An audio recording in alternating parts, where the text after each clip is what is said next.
বন্ধুরা দেখবেন এখন সমস্ত প্রকল্পের টাকা ডিবিটির মাধ্যমে ঢুকবে।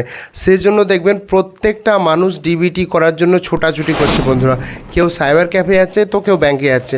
তো আবার মাঝে মাঝে আমি খবর পাচ্ছি যে দেখবেন ব্যাংকে যাচ্ছে, ব্যাংকের লোকেরা বলছে আমাদের কাছে ডিবিটি হয় না। এমন না, যদি পাঞ্জাব ব্যাংকে থাকে, আপনি যদি পাঞ্জাব থেকে ট্রান্সফার করে ইউকোতে নিয়ে যেতে চান, তাহলে কি বলছে ইউকো যে আগে পাঞ্জাবে যে আগে আপনি ওটাকে ক্যান্সেল করান, তারপরে আমি এটাকে ইউকোতে নতুন করে দেবো, ঠিক আছে। তো বন্ধুরা অনলাইনে এসব কিছুই করতে হয় না, ডাইরেক্ট অ্যাকাউন্ট নাম্বার দিলেই হয়। মানে আপনি ধরুন ইউকো ব্যাংক অ্যাড করতে আছেন, তাহলে ইউকো ব্যাংকের অ্যাকাউন্ট নাম্বার অ্যাড করলেই হবে, এক্সট্রা কিচ্ছু লাগবে না, শুধু একটা দুটো ওটিপি লাগবে, ঠিক আছে। তো বন্ধুরা দেখবেন আপনারা এনপিসিআই সাইটে যে বারবার চেক করে করে আলা হয়ে যাচ্ছেন নতুন করে লিঙ্ক করার জন্য কিংবা লিঙ্কটা ট্রান্সফার করার জন্য, আপনারা আলা হয়ে যাচ্ছেন, ঠিক আছে বন্ধুরা। কিন্তু উমাং যে অ্যাপটা আছে, ঠিক আছে বন্ধুরা, উমাং অ্যাপের মাধ্যমে আপনারা করবেন, দেখবেন সার্ভারটা একদম খুব নিখুঁত পরিষ্কার পরিচ্ছন্ন সাইট উমাং অ্যাপের মাধ্যমে যদি আপনারা করেন। এবার বন্ধুরা ভালো করে ব্যাপারটা বুঝবেন, উমাং অ্যাপ মোবাইলে আপনারা ইনস্টল করে করতে পারেন, অথবা উমাং ওয়েব বলে একটা ওয়েবসাইট আছে, ঠিক আছে বন্ধুরা। যে উমাং আপনারা গুগলে লিখবেন, ওয়েব দেখবেন চলে আসবে অপশান, ঠিক আছে। তো আপনারা যদি কম্পিউটার থেকে করেন তো ওয়েব অপশানে ক্লিক করে আপনারা ওটা করতে পারবেন, আপনাকে আমি করে দেখাচ্ছি। আর যদি আপনারা মোবাইল থেকে করতে চান তাহলে দেখবেন উমাং অ্যাপ, হাতের ছাপের একটা অ্যাপ আছে উমাং অ্যাপ, সেই অ্যাপটা দিয়ে আপনারা করতে পারবেন।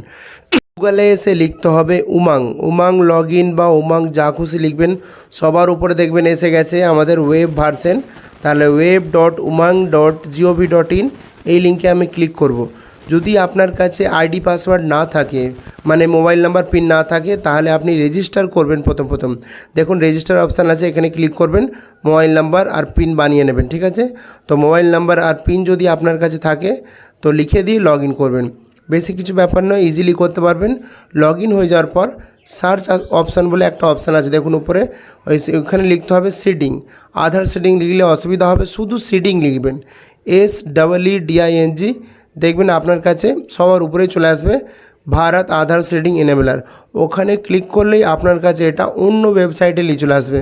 দেখুন এটা ক্লিক করলেই এনপিসিআই ওয়েবসাইটে নিয়ে চলে আসছে, কিন্তু দেখুন বাঁ দিকে এখানে একটা অপশান কম আছে। তো আগে আপনাকে চেক করে দেখতে হবে, আধার ম্যাপ স্ট্যাটাস অপশানে ক্লিক করতে হবে, মানে আপনার আধার কার্ডে কোন ব্যাংক লিঙ্ক আছে সেটা অবশ্যই আগে চেক করে নেবেন। যে আপনার যদি পছন্দের ব্যাংকটা লিঙ্ক থাকে তাহলে তো আর আপনাকে কিছুই করতে হচ্ছে না, সেজন্য আপনাকে আধার ম্যাপ স্ট্যাটাস অপশানে ক্লিক করে আগে ওটিপি দিয়ে দেখে নিতে হবে যে আপনার আধার কার্ডে কোন ব্যাংকটা লিঙ্ক করা আছে, মানে কোন ব্যাংকটা ডিবিটি অলরেডি করা আছে। দেখে নেবেন যে কোনো ব্যাংক লিঙ্ক আছে নাকি কোনো ব্যাংক লিঙ্ক নেই। দেখুন এখানে দেখাচ্ছে পাঞ্জাব ব্যাংক লিঙ্ক আছে এবং সেটা এনেবল করা আছে, মানে চালু আছে। এবার যদি আপনি চেঞ্জ করতে চান তো চেঞ্জ করবেন, আর যদি বলেন না চেঞ্জ করবেন না তো চেঞ্জ করার দরকার নেই, তো উপরের অপশানটা দিয়ে আপনি চেঞ্জ করতে পারবেন। দেখুন আধার সিডিং অপশানটা, উপরের অপশানটা ক্লিক করলাম, এখানে প্রথমে আধার নাম্বার লিখলাম, আপনার 12 সংখ্যার আধার নাম্বার লিখে দেবেন। আর এইটা প্রথমে সিডিং অপশানটাই হবে, যেহেতু আপনি লিঙ্ক করতে চাইছেন, কোন ব্যাংক লিঙ্ক করবেন সেটা এখানে লিখবেন। ধরুন আমি HDFC ব্যাংক লিঙ্ক করছি, তো ফ্রেশভাবে তো করছি না, আমি একটা ব্যাংক থেকে একটা ব্যাংকে চেঞ্জ করছি, সেই জন্য আমি নিচের অপশানে ক্লিক করি। যদি নতুন হতো তো ফ্রেশ অপশানে ক্লিক করতাম প্রথমটা, যদি কোনো ব্যাংক লিঙ্ক না থাকতো। আর যদি কোনো ব্যাংক লিঙ্ক থাকে আর সেই ব্যাংকেই আবার আপনি একই অ্যাকাউন্টে আপনি সেম ব্যাংকে আপনি লিঙ্ক করতে চান, তাহলে 2 নম্বরটা হবে, আর নাহলে বেশিরভাগ ক্ষেত্রে 3 নম্বরটা হবে, ঠিক আছে বন্ধুরা। ঠিক আছে, ব্যাপারটা বুঝতে পারলেন। তো 3 নম্বরটা ভালো অপশান, অন্য ব্যাংক থেকে অন্য ব্যাংকে ট্রান্সফার করতে গেলে লাস্টের 3 নম্বর অপশানটা হবে, ঠিক আছে। যেমন আমি স্টেট ব্যাংক থেকে পাঞ্জাব ব্যাংক থেকে HDFC ব্যাংকে ট্রান্সফার করতে চাইছি, ঠিক আছে বন্ধুরা।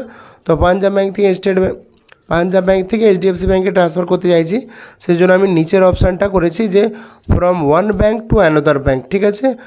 দেখুন এখানে অ্যাকাউন্ট নাম্বার লিখতে বলছে, 2 বার অ্যাকাউন্ট নাম্বার লিখতে বলছে যাতে ভুল না হয়, সেজন্য account number, confirm account number, I agree বাটনে ক্লিক করবেন, ক্যাপচা কোডটা দেখে দেখে লিখবেন, নিচে যেটা লেখা আছে, দিয়ে সাবমিট অপশানে ক্লিক করবেন, দিয়ে স্ক্রল করে নিচের দিকে আসবেন, এগ্রি অ্যান্ড কন্টিনিউ করবেন।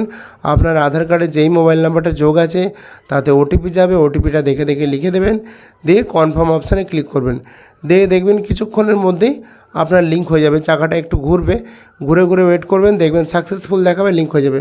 আবার দেখবেন অনেক ক্ষেত্রে লিঙ্ক হচ্ছে না। যখন দেখবেন আপনার লিঙ্ক হবে না, মানে নিশ্চয়ই তার মানে আপনার কোনো প্রবলেম আছে। সেই প্রবলেমটা আপনাকে ওখানে পরিষ্কারভাবে দেখিয়ে দেবে।